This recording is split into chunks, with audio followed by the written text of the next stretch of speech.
Durante a noite, né? E eu precisava buscar muita água para ele, porque ele tomava muita água. Eu não sei o que estava dando, ele estava dando muita sede nele. E quando eu saía para ir buscar água, eu ficava vendo comentários no hospital, né? O pessoal me via passar e comentava, só esse é o pai dele, tal.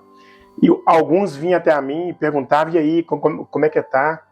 E até questionando como que, se eu cheguei lá com quadro alérgico e o médico receitou, né? Então, começou aquele burburinho no hospital do erro médico, né? E eu muito preocupado, sem saber o que fazer, toda hora que eu voltava, olhava para ele, ele estava totalmente diferente, ele desconfigurava, né?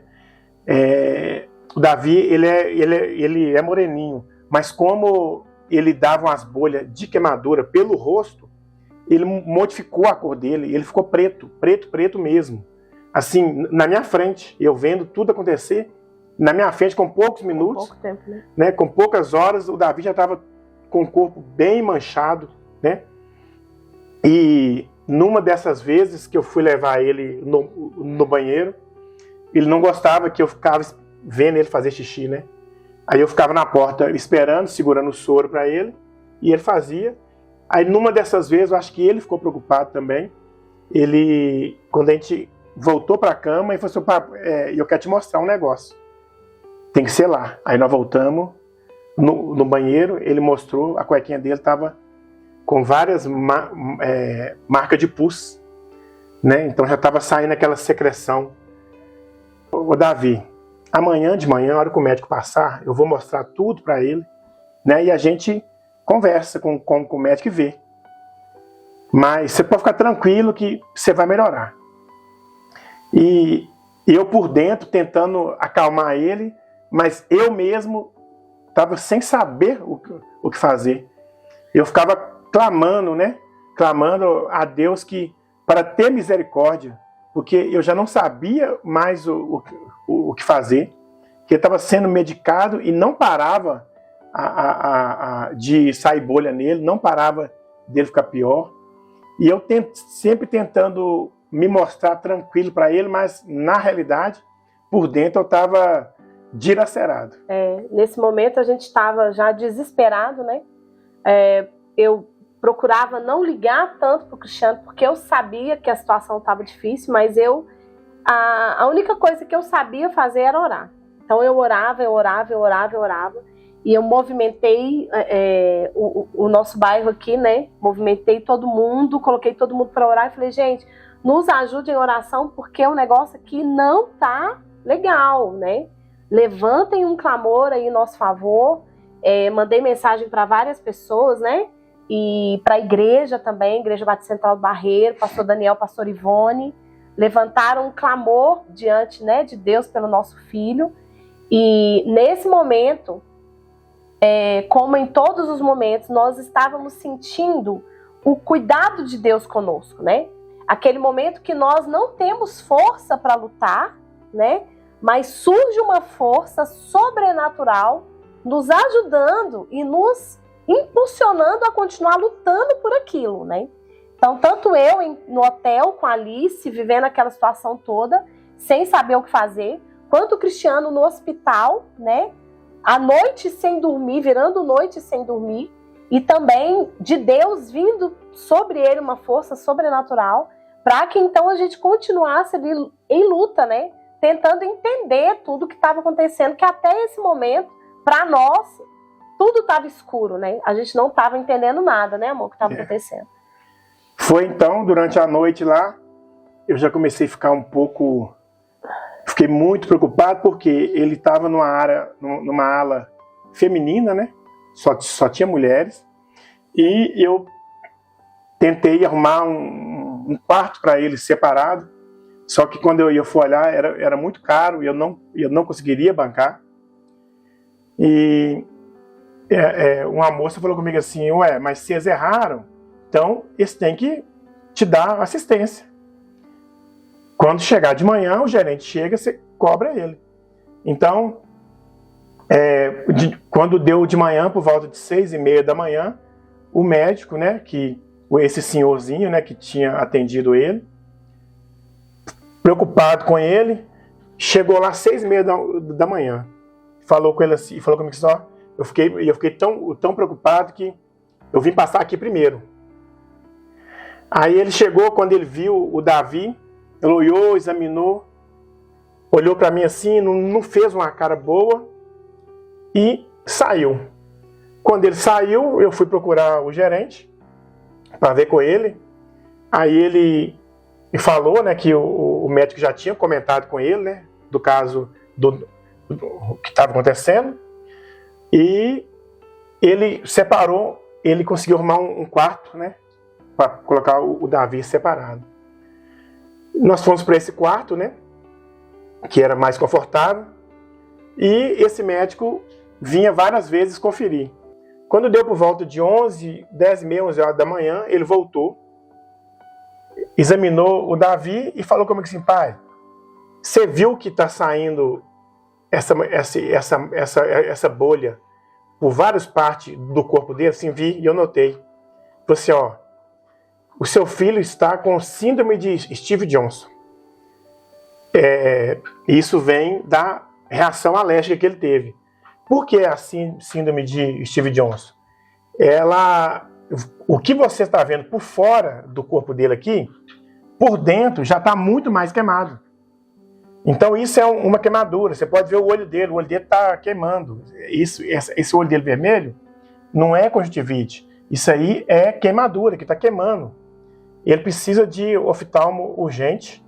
Eu já solicitei para ele o oftalmo. E nós vamos ter que ver por quê. Para não atingir os órgãos vitais.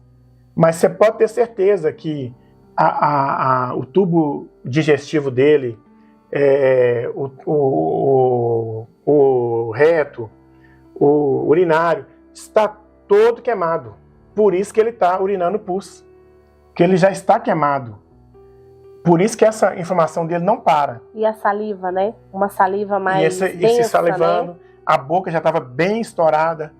Então, ele falou comigo assim, nós aqui não temos condições de continuar com ele aqui. A gente precisa transferir ele urgente. Você tem disponibilidade para ir para Goiânia? Assim, tenho. Para onde for necessário, eu vou. Aí liguei para a Ju e falei assim, Ju, estão tentando transferência para ele para Goiânia, porque o caso dele aqui, ele tem que tomar um medicamento que aqui não tem. Até então nós pensávamos isso.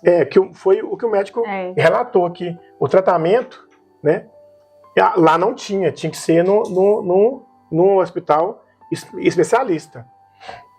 Então, a gente, já preparando para ir para Goiânia, nisso o Adnan tinha vindo visitar o Davi, né, ver como é que estava, ele estava comigo lá, né, nessa hora. Aí ele falou, e eu falei com o Adnan, o que nós vamos ter que fazer? Eu estou de carro aqui, qualquer coisa eu largo o carro aqui, depois eu busco, eu só preciso que você me dê um apoio com a Juliana lá, para ver como que nós vamos fazer. Então, a nossa ideia era vir alguém de BH para Caldas Novas para buscar a Alice, né, para trazer para casa, porque na minha cabeça o Davi ia ficar uma semana, né, 10 dias internado, e iríamos voltar. Mas Deus, ele age, né, como a gente menos espera. O hospital de Goiânia não pôde receber o Davi. Ele não tinha vaga. Aí eles vieram me perguntar se poderia transferir ele para Uberlândia, para um hospital referência lá. Eu falei assim, Uberlândia para mim é até melhor, porque é caminho da minha casa.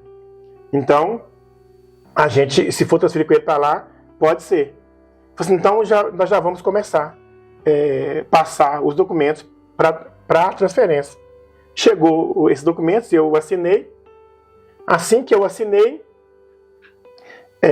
tinha chegado o almoço, mas o Davi não estava conseguindo comer, eu não tive tempo. E a gente estava lá no quarto, já chegou o pessoal, a UTI móvel chegou. E já vai transferir. e tudo rápido assim, e eu tendo que tomar decisões rápidas. Aí eu falei com o Adnan assim, ô Adnan, você consegue deixar a Juliana para mim em Uberlândia amanhã? Por quê? Eu já vou de carro seguindo a ambulância. E já fico com o carro lá em Uberlândia e você deixa a Juliana para mim lá. Eu falei assim, não, Cristiano, pode ficar tranquilo que eu deixo ela lá. Como era caminho também, né? Se não fosse também, eu creio que ele traria. Então, fez-se essa transferência, né, com a UTI móvel e eu fui seguindo a ambulância. Nesse trajeto de Caldas Novas para Uberlândia, acho que é uns 200 e poucos quilômetros, eu me perdi da ambulância na BR, né?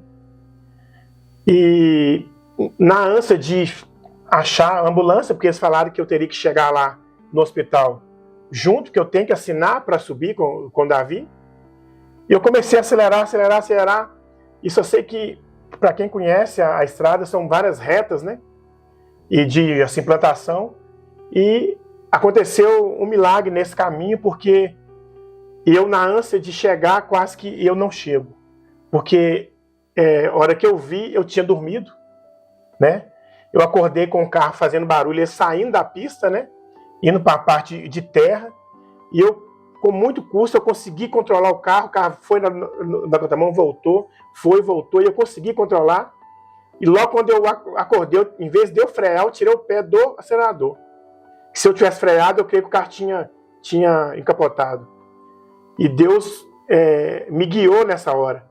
Que a hora que eu parei, que eu consegui alinhar o carro na pista, eu olhei para trás, né, onde tinha um rastro de poeira, onde eu tinha passado, eu fui olhar, eu estava a 140. Quando eu tirei o pé, eu nem sei quanto que eu estava, porque eu dormi, na realidade. Aí eu parei, me acalmei, disse, não, eu tenho que chegar vivo lá.